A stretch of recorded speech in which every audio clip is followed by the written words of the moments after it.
se réintéresse de la politique, il faut que l'acte citoyen de voter ait un sens et une efficacité. Or aujourd'hui, voter, c'est une fois tous les 5 ans pour le président et ensuite actuellement sur des élections intermédiaires. Et on a le sentiment, beaucoup de Français ont le sentiment, et c'est une réalité, que leur vote est très loin de représenter leurs opinions.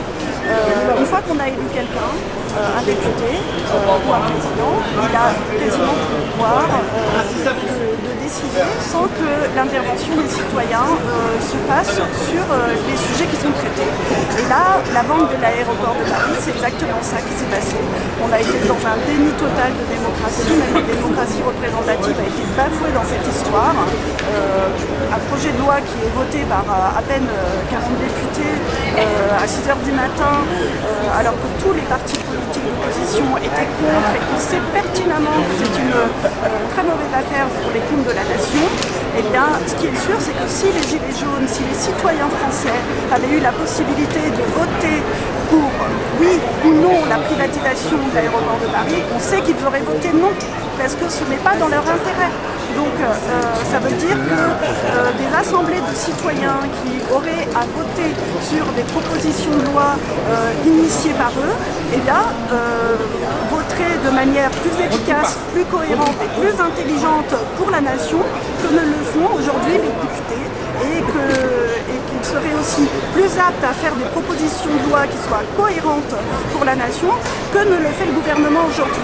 Comment voulez-vous, avec la privatisation de toutes les structures de transport en France, qu'une politique d'aménagement du territoire qui permette l'accès de tous les citoyens à des transports en commun et qui permette que ces transports aient le moins d'impact possible sur l'écologie, sur notre écosystème, comment voulez-vous que ça se mette en place si toutes ces structures sont privées?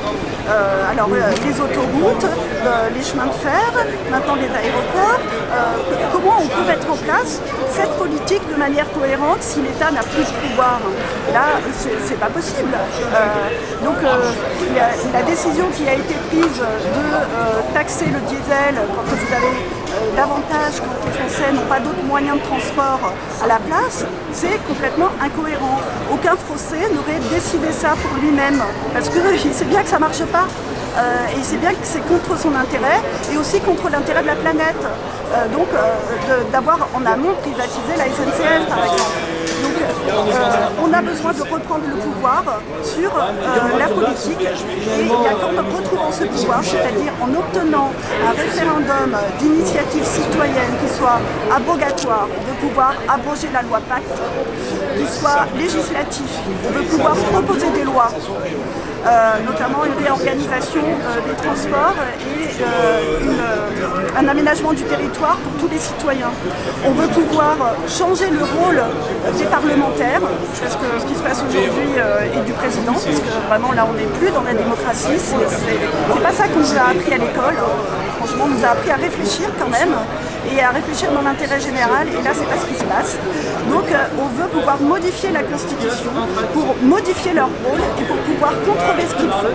Et on veut donc aussi un référendum d'initiative citoyenne qui puisse être révocatoire, de façon qu'on puisse destituer un représentant politique quand il ne fait pas ce pourquoi on l'a élu et quand il fait quelque chose de contraire aux intérêts de la nation.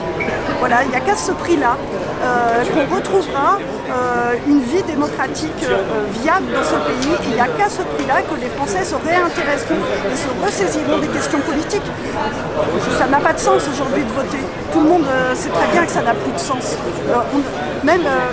D'abord, il y a un problème de confiance envers nos représentants politiques et en plus de ça, ils n'ont pas vraiment de pouvoir, sauf quand ils sont dans une majorité et en plus on sait que ceux qui sont élus sont des représentants d'un milieu social qui est celui des grandes entreprises du CAC 40 et dont les intérêts ne sont pas les mêmes que ceux des intérêts des Français. Voilà. Il faut savoir qu'il y a un terminal 4 qui a été arrêté là. Le grand terminal 4 qui va coûter 9 milliards. Juste pour accueillir les Jeux Olympiques, c'est aberrant. Il n'y a pas d'argent. 9 milliards pour payer le terminal 4 ? Ouais, le grand terminal T4 qu'ils veulent construire.